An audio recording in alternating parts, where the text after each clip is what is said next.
বলুন।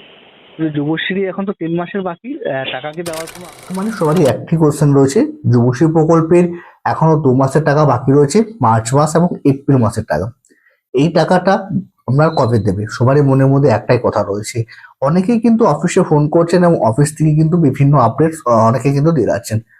আজকে কিন্তু আমরাও অফিসে ফোন করেছিলাম এবং অফিস কি বলেছে সেটাও কিন্তু আপনাদেরকে লাইভ কিন্তু শুনিয়ে দেবো এই ভিডিওতে। অবশ্যই ভিডিওটা শেষ প্রথম থেকে শেষ অবধি দেখতে হবে, তাহলে কিন্তু অফিস কি বলেছে সেটাও বলে দেবো এবং যুবশ্রী প্রকল্পের মার্চ মাস এবং এপ্রিল মাসে যে টাকা বাকি রয়েছে সেই টাকাটা আপনার ব্যাংক অ্যাকাউন্টে কবে আসবে সেটাও কিন্তু আপনি জানতে পারবেন। তো আপনি বা আপনার পরিবারে কেউ যদি যুবশ্রী প্রকল্পে আবেদন করেছেন তাহলে এই ভিডিওটা আপনার জন্য। ভিডিওটা শুরু করার আগে একটা অনুরোধ, যদি আপনি আমাদের এই চ্যানেল এখনো সাবস্ক্রাইব না করেছেন তো অবশ্যই একটু চ্যানেলটা সাবস্ক্রাইব করে নেবেন, কারণ আপনাদের সাবস্ক্রাইব আমাদেরকে মোটিভেশন করে ভিডিও নতুন নতুন তৈরি করার জন্য।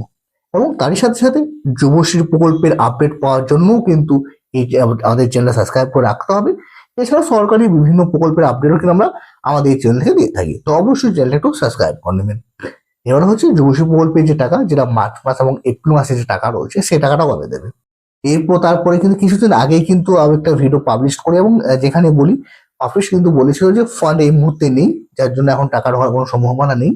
তো যাই হোক, আমরা অন্য এক জায়গায় ফোন করি এবং সেখান থেকে ইনফরমেশন কালেক্ট করার চেষ্টা করি এবং সেখান থেকে একটা ইনফরমেশন পাই সম্ভবত এই মাসের শেষ দিকে কিন্তু টাকা ক্রেডিট হওয়ার সম্ভাবনা রয়েছে।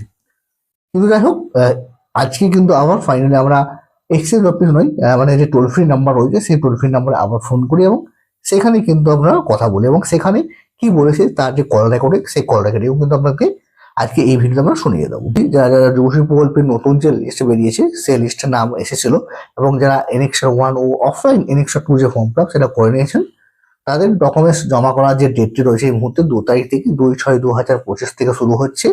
নিজস্ব নিজস্ব এক্সচেঞ্জ অফিসে গিয়ে কিন্তু অবশ্যই ডকুমেন্টসটা জমা করবেন বা ভ্যালিডেট করবেন। ডকুমেন্টস নিয়ে যাবেন বলতে অনলাইন যে ফর্মটা ফিল আপ করেছেন এনেক্সার 1 সেই ফর্মটা দেবেন। মেন অফিসের ওয়েবসাইটেই কিন্তু যুবশ্রী বলে একটা অপশন আছে, সেখানে এনেক্সার 2 যে ফর্মটা সেটাও পেয়ে যাবেন। সেটাকে ফর্মটাকে ফিল আপ করে যে কোনো একটা ক্যান্ডিডেট অফিসারের সিগনেচার করে নেবেন এই গ্রেডের। তার সাথে আপনার আধার কার্ড, সম্ভবত আপনার যদি ভোটার কার্ড থাকে ভোটার কার্ড, রেশন কার্ড এবং ব্যাংকের বইটা অবশ্যই দেবেন। এই সমস্ত ডকুমেন্টস গুলো অ্যাটাচ করে সেলফ অ্যাটেস্টেড করে নেবেন এবং সমস্ত ডকুমেন্টস গুলো এক্সচেঞ্জ অফিসে জমা করে দেবেন। তারপর যাবতীয় যে কাজগুলো আছে সেই কাজগুলো অফিস থেকে করে ভেরিফিকেশন কমপ্লিট হয়ে গেলেই আপনার যে নতুন যে লিস্ট সেই লিস্টে যদি নাম চলে আসে তাহলে কিন্তু আপনার যে টাকা সে টাকা কিন্তু পেতে শুরু করবেন। এবার কল রেকর্ডিংটা আপনাদের একটু শুনিয়ে দিই। বলুন। যুবশ্রী এখন তো 3 মাসের বাকি, টাকা কি দেওয়ার কোনো আপডেট আছে? না, আজ পর্যন্ত কোনো আপডেট নেই। ফান্ড আসেনি। এখনো ফান্ড আসেনি? ফান্ড আসলে পরপর পেয়ে যাবেন। আচ্ছা আচ্ছা, এই মাসে দেওয়ার কি সম্ভাবনা আছে না নেই? এখনো পর্যন্ত ফান্ড আসেনি, তো এই মাসে যদিও ফান্ড আসে এখন আর আপনারা পাবেন না, কিন্তু আজ পর্যন্ত কোনো ফান্ডের কোনো রকম কোনো আপডেট নেই। আচ্ছা, থ্যাংক ইউ। তো অবশ্যই আপনারা শুনলেন যে কল রেকর্ডিং, সেই কল রেকর্ডিংটা অফিসে বলছে এই মুহূর্তে কিন্তু যে ফান্ড সেই ফান্ড কিন্তু এই মুহূর্তে কিন্তু আসেনি। খুব এর আগেও বলেছিল যে ফান্ড আসেনি, তারপর 2-1 দিনের মধ্যেই কিন্তু ফান্ড চলে এসেছিল এবং যে টাকা সে টাকা কিন্তু দিয়ে দিয়েছিল। এবার দেখা যাক যে এই মুহূর্তে বর্তমানে এই মুহূর্তে যখন আমরা ফোন করি সেই সময় অবধি কিন্তু ফান্ড এই মুহূর্তে আসেনি।